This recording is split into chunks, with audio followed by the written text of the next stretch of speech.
hayvon qandaydir eksperimentga o'xshaydi. Parrandami yoki kemiruvchi, balki sudralib yuruvchi?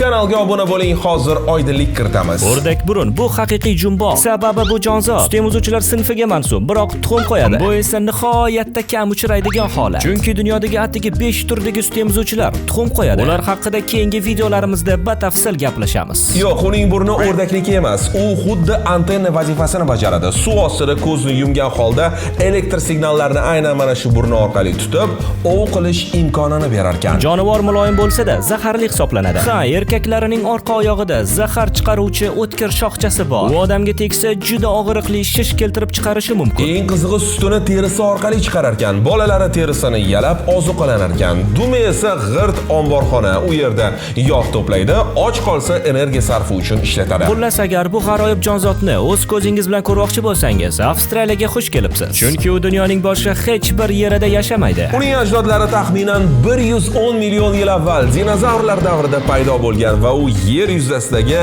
eng birinchi sut emizuvchilardan. Video yoqdimi? Sizga ishonaman, like bosib, izoh yozib, xullas hammasini chiroyli qilib qo'yasiz. Bizdan ham sizga bitta like.